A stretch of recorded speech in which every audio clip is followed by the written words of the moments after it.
Hi, my name is John, and this is Business Update. In this week's episode, we'll be talking about the news on Elder Scrolls 6. Now, for those who are not familiar, Elder Scrolls is one of the most popular RPG games in recent times, spanning all the way to Elder Scrolls Morrowind. Well, I haven't played that game, but I was able to play the next one, which is Oblivion, and obviously the most recent one, which is Skyrim. Now there are good news and bad news regarding the news about Elder Scrolls 6. Now, obviously it's much highly anticipated in terms of how successful the previous iterations was. So a lot of people are looking forward in terms of when the next version, the sixth one, will be released. Now there have been rumors as mentioned, but the latest news regarding Microsoft announcing, which is the great news for gamers in those platforms, that they can look forward the exclusivity. Obviously, since Microsoft recently acquired Bethesda or ZeniMax, which owns the publisher for Bethesda. Sad news is obviously if you don't own or if you're not using those platforms, namely Switch or even PlayStation, well, that's bad news. And obviously, for the longest time, Bethesda has been publishing those games in those in Sony's PlayStation platform. So those are big concerns, and obviously a lot of uh, I would say not so positive feedback from the PlayStation community. Obviously, looking forward to the hoping that what do you call this? Hoping that Bethesda would allow the game to be played in all platforms. Though obviously, if you look at if you're Microsoft, which paid how much was it? Yeah, they paid close to $7.5 billion. You expect to get a return in those investments, and obviously, you want to ingratiate yourselves with the gaming community, in particular for Microsoft, in particular in the Xbox games, obviously, which is trying to compete with Sony's PlayStation here. And obviously, this past few years they have been lagging behind because of obviously the exclusive partnership with many publishers in PlayStation, and has made them even more popular here. But in fairness to Microsoft, they've been making a lot of headway in terms of closing the gap, so to speak, by offering better value for gamers in terms of offering the Xbox Game Pass that many Xbox users are familiar with, meaning you are able to pay a subscription fee on a monthly basis and have all the entire catalog library of all Xbox games in the past all the way to the present here, and you can play it to your heart's content. Now obviously you will not be able to play all of them at the same time, but it's nice to have that option here. None of that is applicable in Sony's PlayStation Plus subscription, wherein you're given two games, whether it's old or current or new games, but it's making more likely that it's convincing a lot of gamers to think twice whether you should continue playing or subscribing to PlayStation, or should you own a PlayStation 5 versus an Xbox, a Microsoft Xbox here. But nonetheless, the main issue at hand, as mentioned, uh, or was it?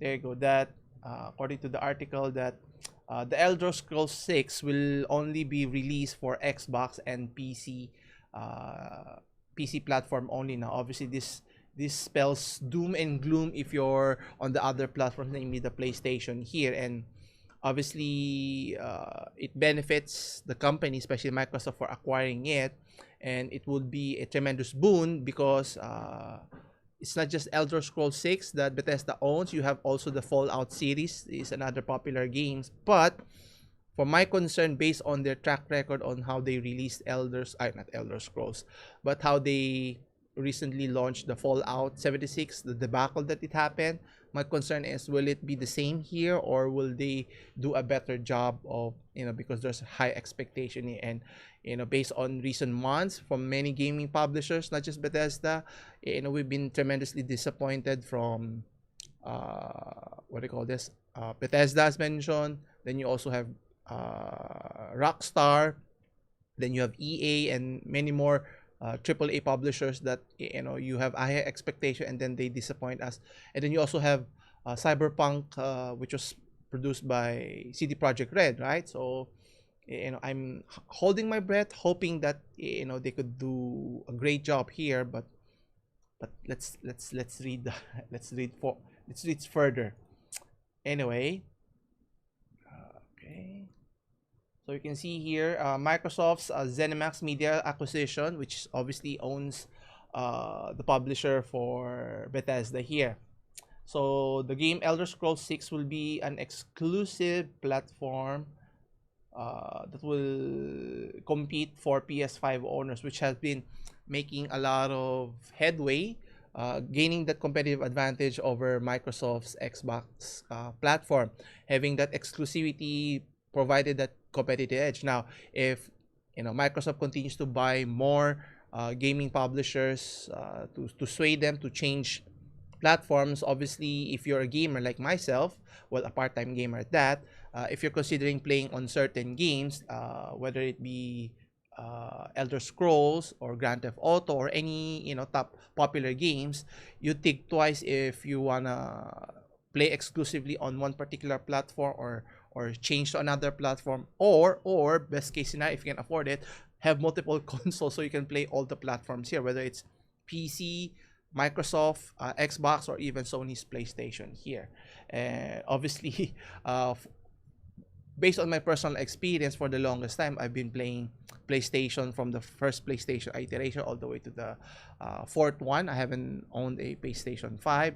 So I'm really thinking hard whether I should even purchase PS5 in the future, or maybe I should consider, shifting towards Xbox here. And obviously, on a gamer's perspective, at the end of the day, it's all about the games. And if you have more games that you are willing to pay on that particular platform, you are willing to stick with it or even shift, or ideally, if you can own both platforms, then that would be the the ideal here.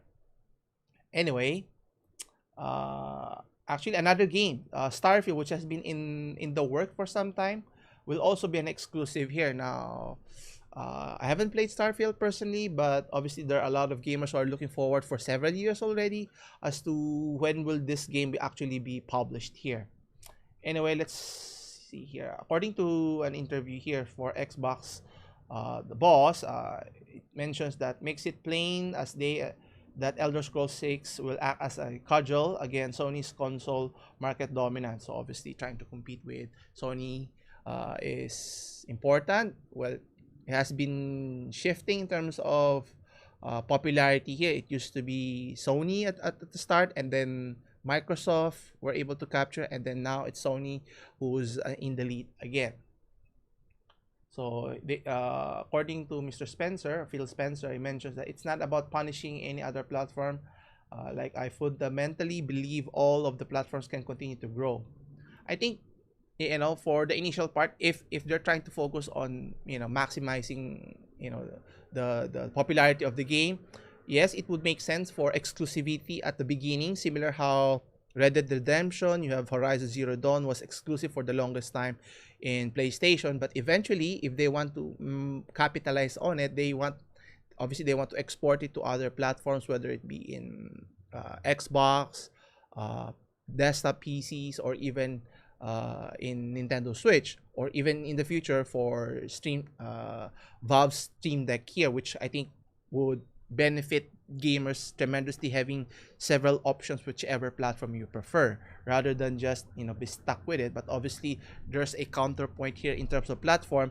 Would it be more beneficial to stick with Sony if most of the games are available on your desktop PCs here? And obviously the point of a console is differentiating the advantages, meaning games are exclusive to that particular consoles here. Just like in Switch, obviously if you want to play Mario games, you have to own a Nintendo Switch, rather than if it's going to be ported in other platforms as well. Anyway, looking forward, he goes on to say, but in order to be on Xbox, I want us to be able to bring the full complete package of what we have. And that would be true when I think about Elder Scrolls, and that that would be true when I think about any of our other branches. Obviously, leveraging that to your advantage is obviously if it's a popular game and if it convince gamers to shift or change different platforms, that would be a win-win for Microsoft here. Not just playing the games, but also changing platforms as well. Let's see here.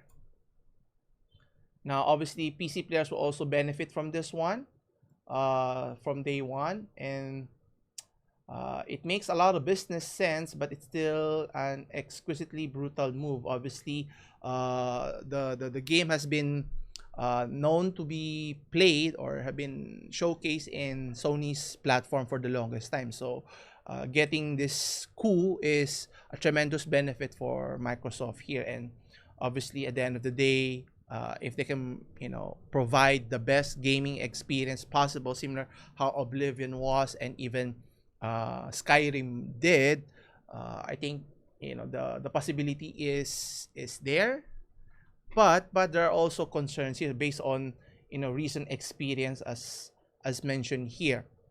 But before I delve deeper, I just want to explain, as mentioned, that for the longest times,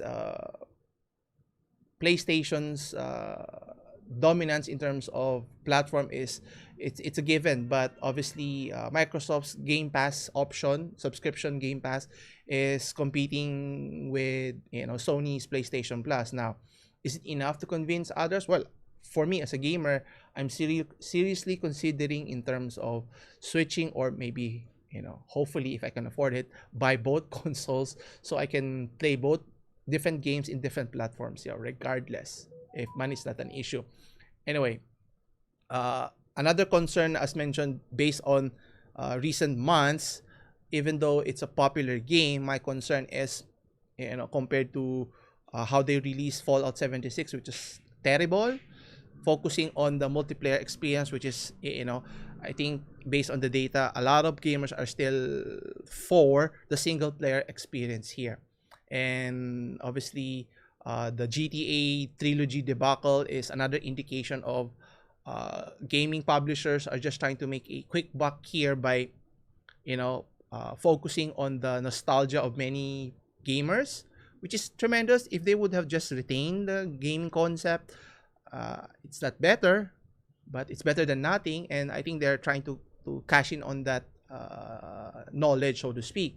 And then you also have Cyberpunk 2077. A lot of hype, a lot of expectations was brought into that game, and yet the result was mediocre because they're trying to cash in on the simultaneous launch of the next gen console, which is Xbox or even PlayStation 5, and yet it just goes to show it wasn't ready at the time it was launched because there was a lot of bugs to the point that you have to return the game. Even PlayStation had to refund those games, which they were not known for doing that process.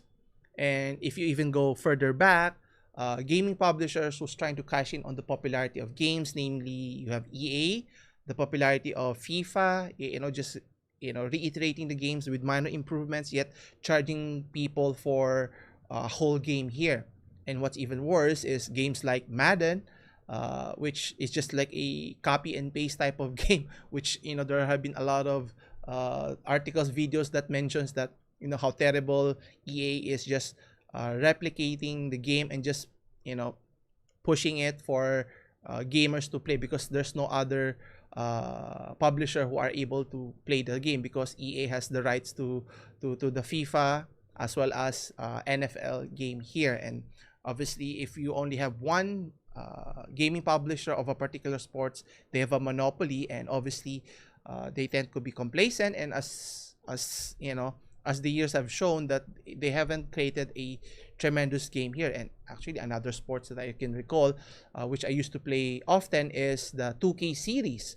And I used to play way back in the early 2000s, and every year you want to purchase the game so that you can play the latest roster. And yet in PC, you just have to download the roster or update the rosters yourself, and yet the gameplay itself, there's only a marginal improvement. And typically when you develop a game, takes years, not a yearly churn out of games, which just goes to show that publishers are trying to make a quick buck here. And obviously, if users or gamers are not wise enough to realize that, and they're going to take advantage at every time, all the time here. And it's up to us as users to realize this and not let this continue as a common practice of what it's accepted.